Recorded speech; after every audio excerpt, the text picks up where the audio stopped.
Welcome to Private Banking Strategies Podcast with Vance Lowe and Seth Hicks, your secret weapon to protect your assets and never have to start over financially again. Vance and Seth help high net worth individuals, families, business owners, and investors structure an asset-protected, tax-free fortress for their families. Learn how to keep what you earn and use the velocity of money to create your own private banking system. Join us on this journey as we explore the secret strategies of the rich and political elite and help you take total control of your financial security. Now, on to the show.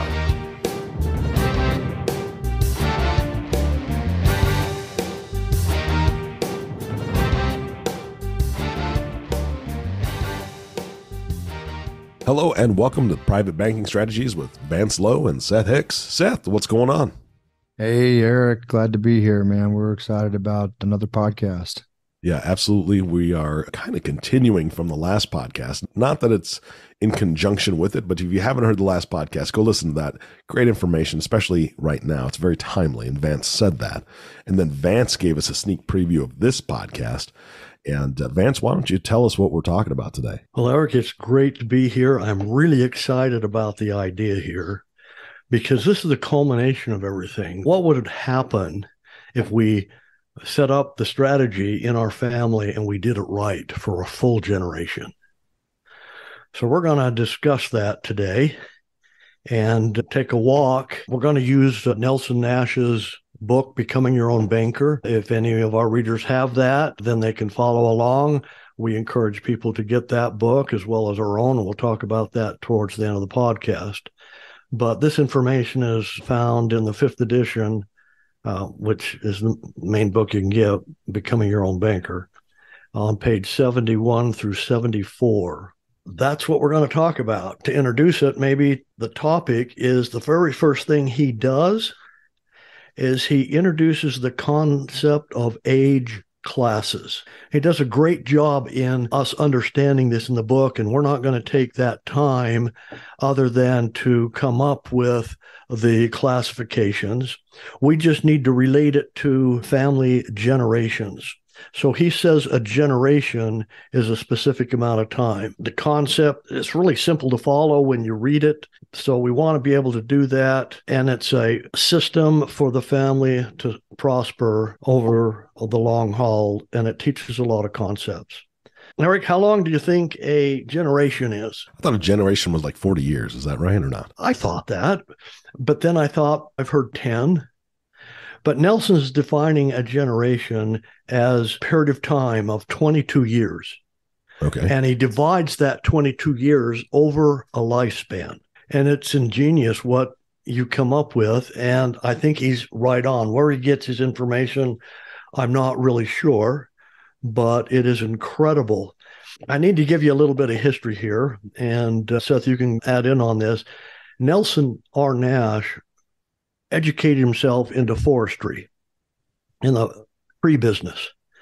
Now, everybody knows it takes a long time for a tree to grow from a sapling all the way up to get mature to be harvested. It's a 40-year process.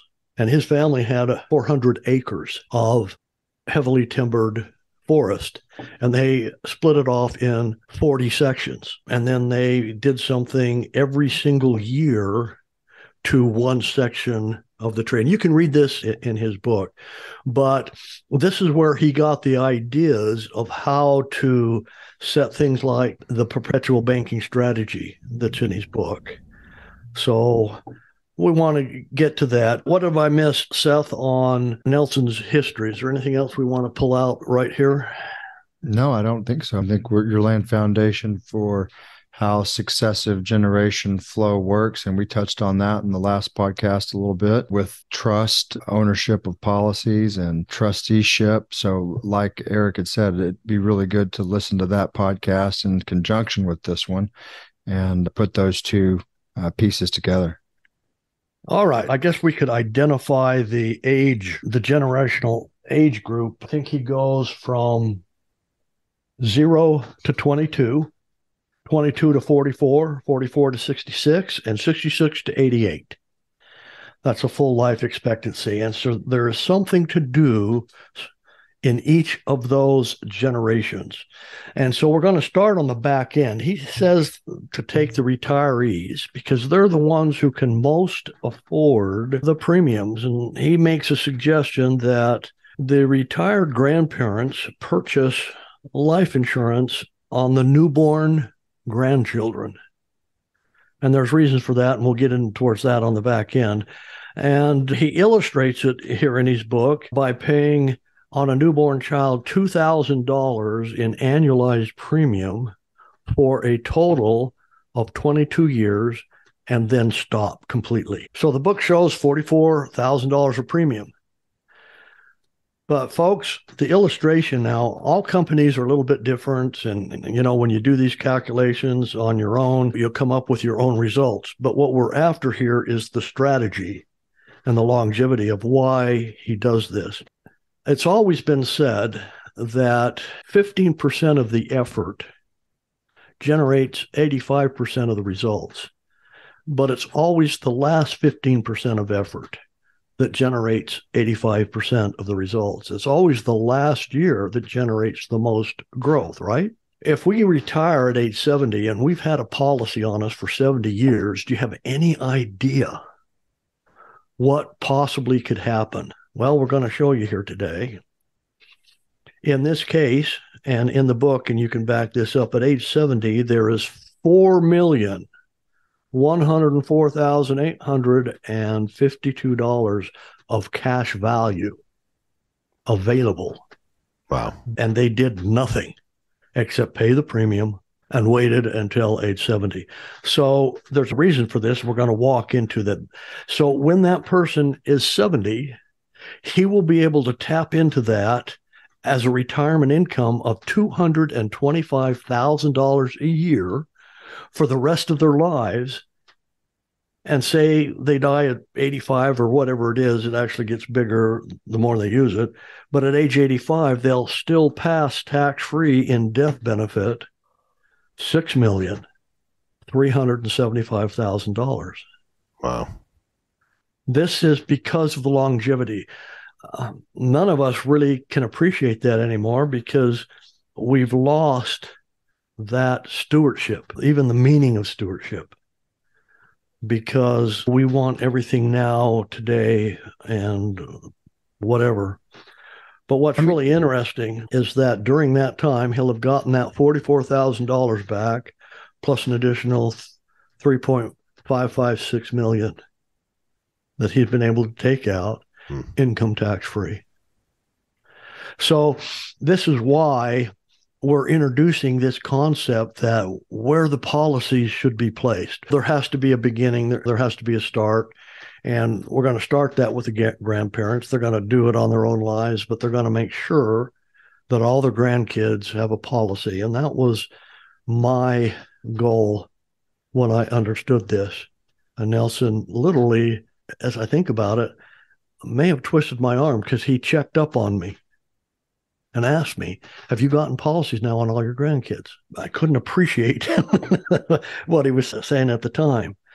Now let's go back. Remember in Nelson Nash's book or our podcasts, what would happen if we financed cars? Seth, talk to us a little bit about if we use this along the way to finance cars. Sure. We've compared financing a car through your private banking system versus financing a car in some other means, whether it's some low rate offer from the car dealership or your local credit union or whatever the case may be.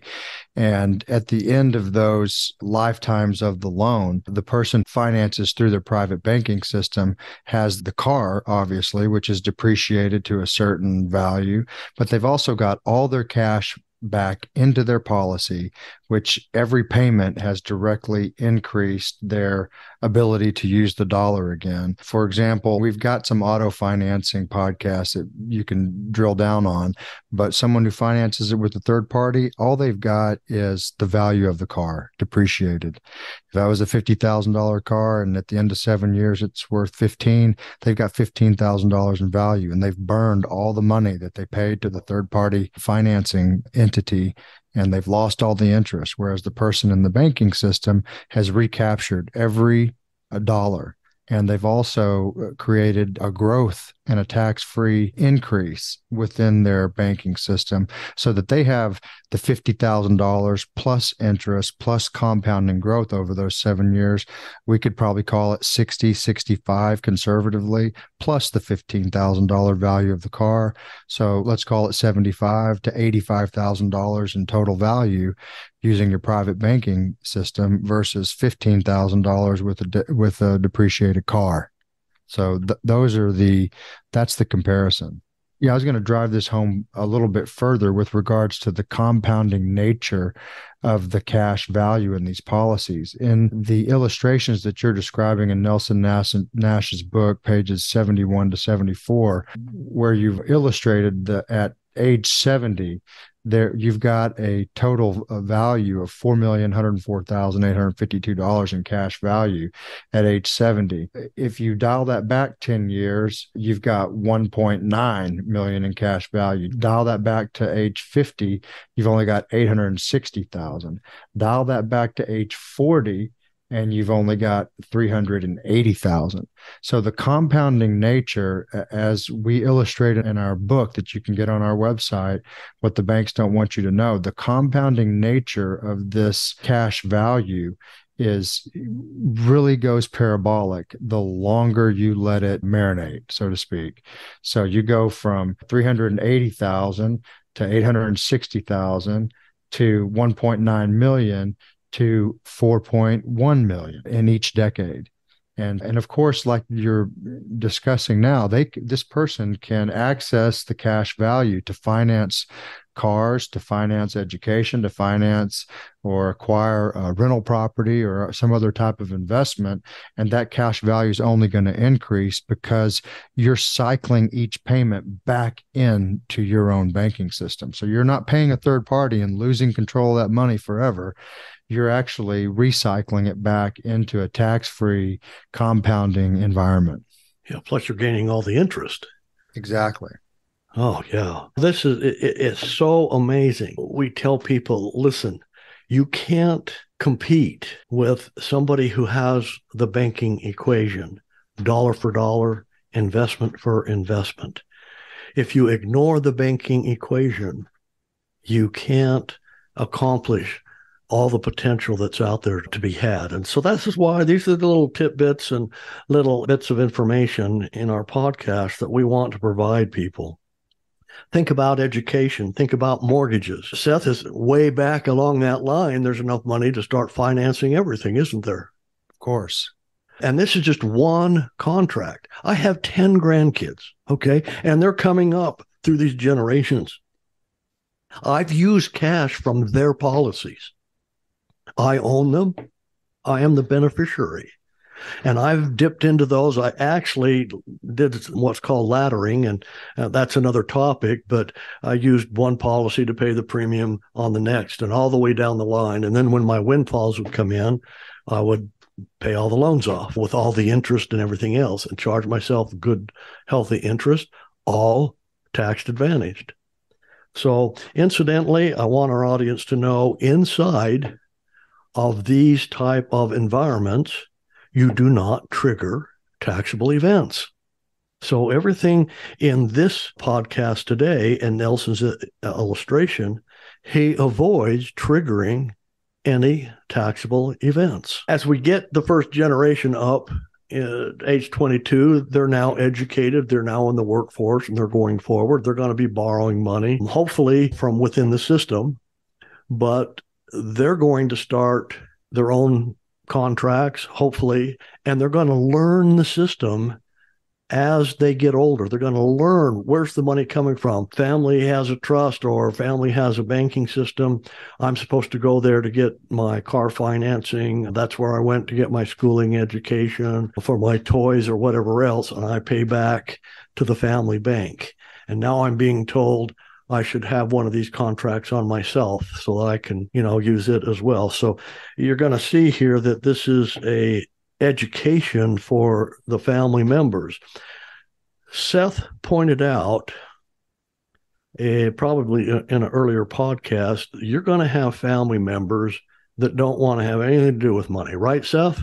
That happens. there's going to be family members that are black sheep of the family for some reason. I mean, we love them to death. And then, like, even in my family, there are family members who are much smarter than I am about money and won't touch the family banking system. Do you see yourself in that story? Do you feel like you are generating a lot of revenue, but are not moving forward as fast as you would like? Are you ready for help? Please call Private Banking Strategies at 817-200-4777 or visit us at www.privatebankingstrategies.com.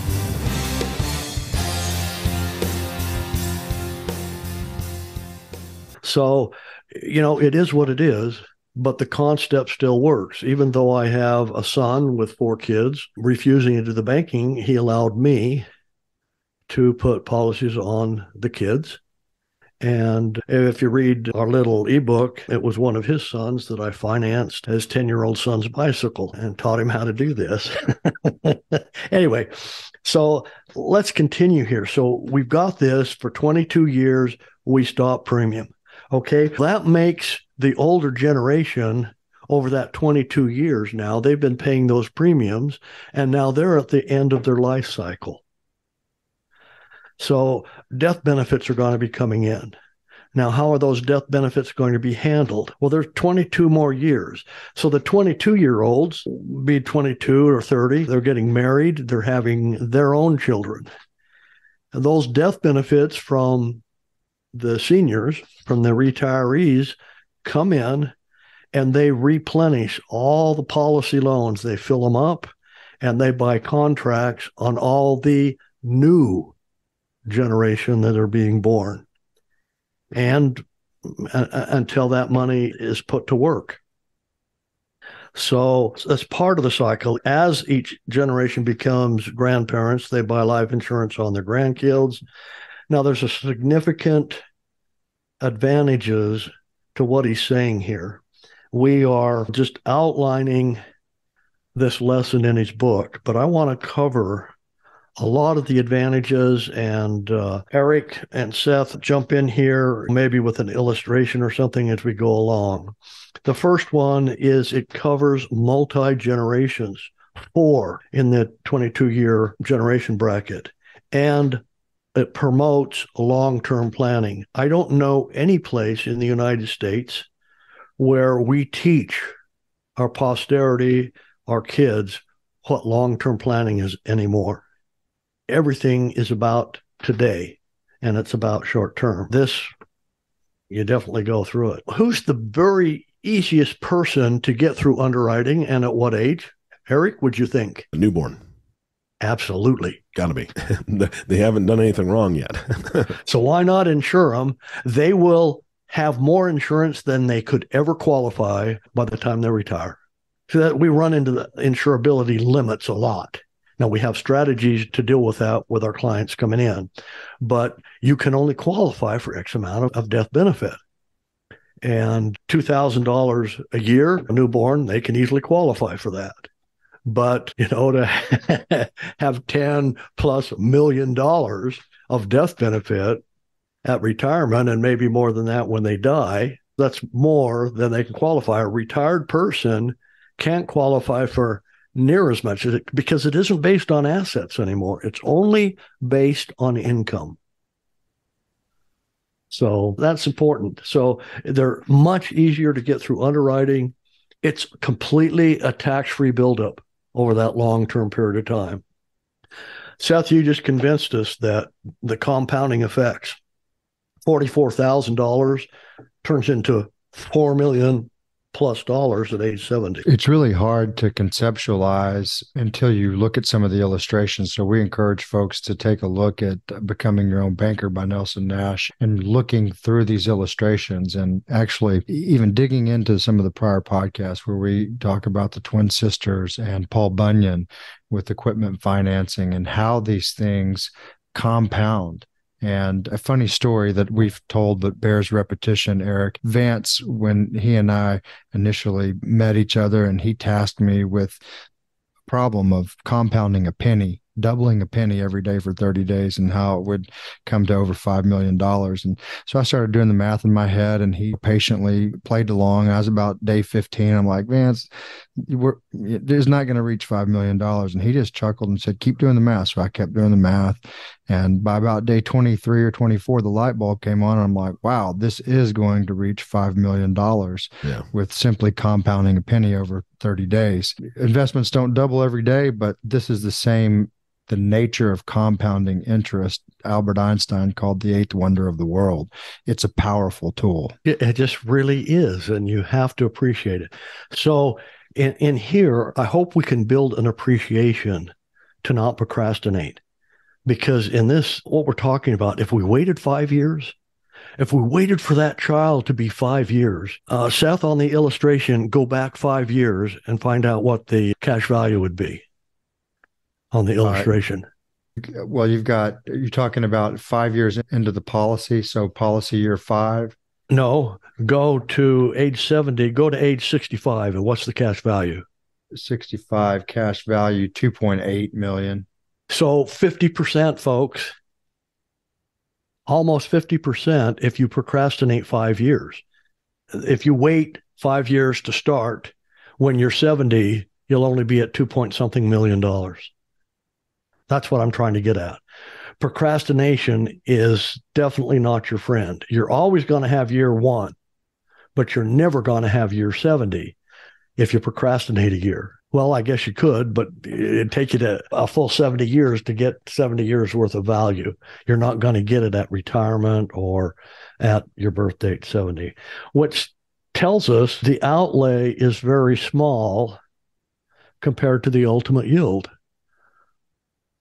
In the stock market, theoretically, they can do average rates of return, which we don't trust, could get you there. But in reality, it's not. This is the only safe haven that I know that will not only pay a guaranteed rate of return every single day, no matter what the economy does, no matter what the market does, you're going to get an increase in value in these accounts every single day. And in addition to that, you're going to make your share of the profits from the insurance company because you are an owner of the life insurance company. A tremendous opportunity here. There's so much advertisement against it that the masses think they know better. Number 6, when death benefits occur, the system becomes self-sustaining. So literally no more premiums even have to be generated out of current income. Now it should, theoretically, to grow it more and more, but the premiums can be paid from the death benefits on all the existing policies. I like to use a trust and say the trust owns it. So if the circumstance is right and they use a trust, all that money is there. It purchases the policies. It pays the premium. It stops premium when it's the right time. It pays out the retirement income, and people borrow money from it. So family members have to run the family bank. It precludes any need of Social Security. We're all programmed that we have entitlements, which we don't. Our birth certificates do not entitle us to anything in life. But the government tries to brainwash us that we do. And one of them is what I call a Ponzi scheme called Social Security. And we have a right there, and they take taxes and use it for other things. And we don't even have to worry about that in our own system. Provides passive income that is assured. It's not a hope. It's not a wish. It's something that you can count on in the future, where you count on most any other investment. Estate planning is simplified. Seth, what's the problem today about estate planning, and why is it simplified with this? Well, you've got estate taxes, and we've talked about a gentleman that passed that had a very vast estate. The artist formerly known as Prince, had a $200 million estate. And when he passed, he had no real estate plan, nothing like a private banking system in place. And of his $200 million in assets, he lost, or his beneficiaries lost, over $100 million. So the state of Minnesota and the federal government took more than half. And whereas if you had it properly planned, such as in this type of strategy, there's no tax on the death benefits that are paid to the beneficiaries. There's no tax when you take money out as a retirement strategy, like in the illustration of what we're talking about with the gentleman taking almost $250,000 out at age 70 of the 4.1 million in cash value. He can take that out for the rest of his life, and there's no tax implication, unlike other government qualified or sponsored plans, IRAs and 401ks and 403bs. You're paying taxes on all that. And you've got penalties if you take it out too soon, if you take it out too late, and the laws can change and the taxes can change. Whereas this is carved out from taxation pursuant to Internal Revenue Code 7702. And we've said this many times, the politically elite, the rich and the ultra rich, they all take advantage of this. And that's why the laws on 7702 aren't changing.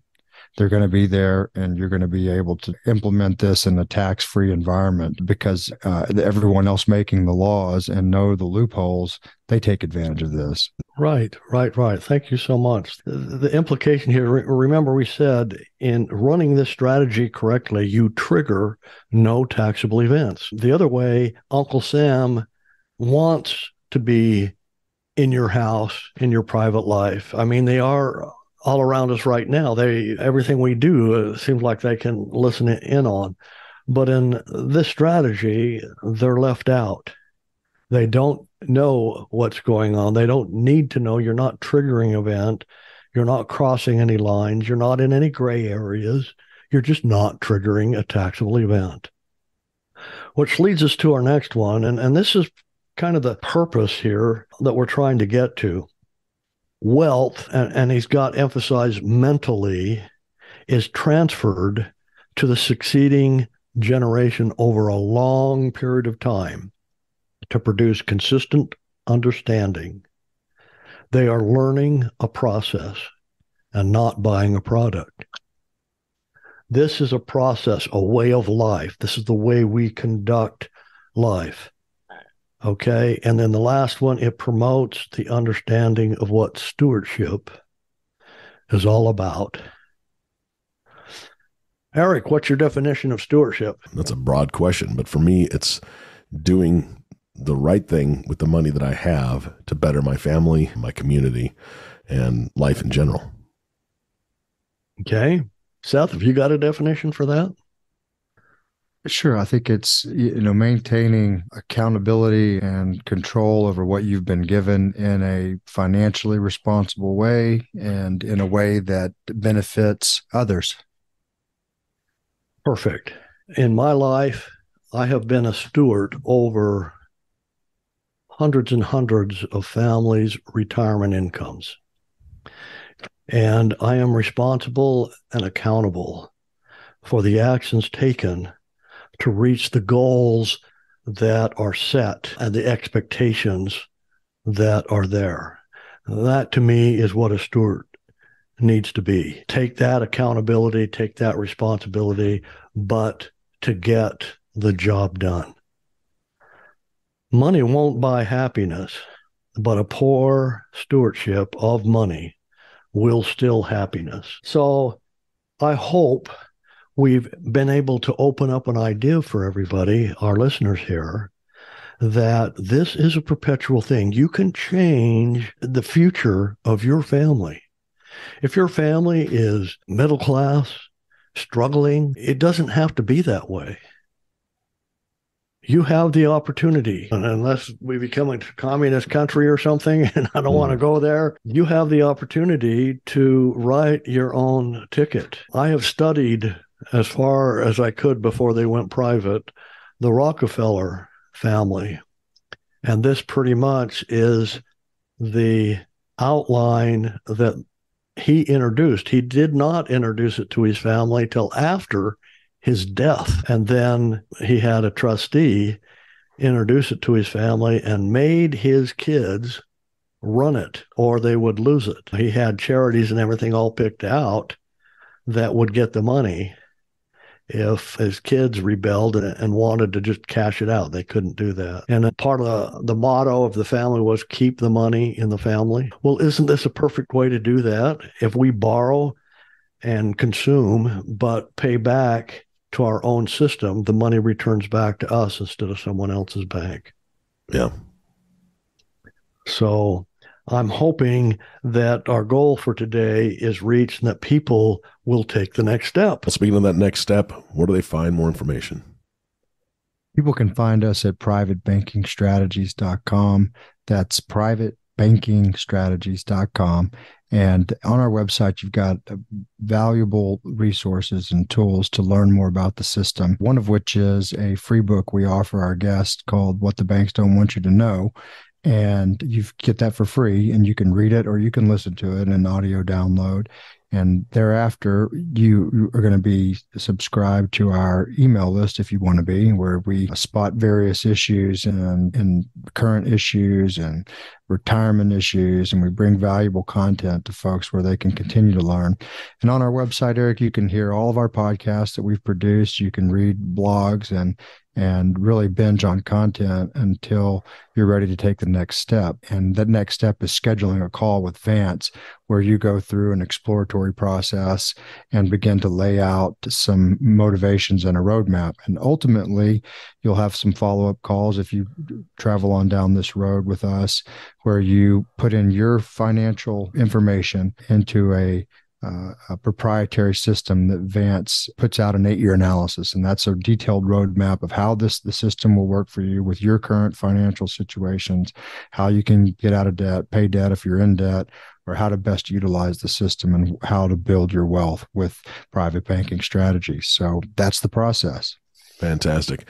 Gentlemen, thank you so much for your time today. This has been, again, extremely beneficial. Thanks, Eric. Yeah, thank you so much. It's been a pleasure. You bet. And of course, our last thank you always goes to you, listening audience. Thank you so much for tuning in and listening to the Private Banking Strategies podcast with Vance Lowe and Seth Hicks. If you have not subscribed to the podcast yet, please click the subscribe now button below. This way, when Vance and Seth come out with a new podcast, it'll show up directly on your listening device. And we humbly ask that you share this podcast, rate it, and leave a review, as this actually does help others find the show. Again, thank you so much for listening today.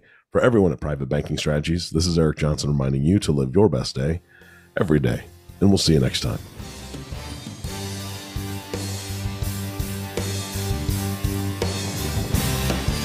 Did that story feel like it was about you? Do you feel you should be making more progress toward your financial goals? Do you feel stuck? Let us help you get unstuck. Are you ready to take action and get your own private bank? Please call Private Banking Strategies at 817-200-4777 or visit us at www.privatebankingstrategies.com.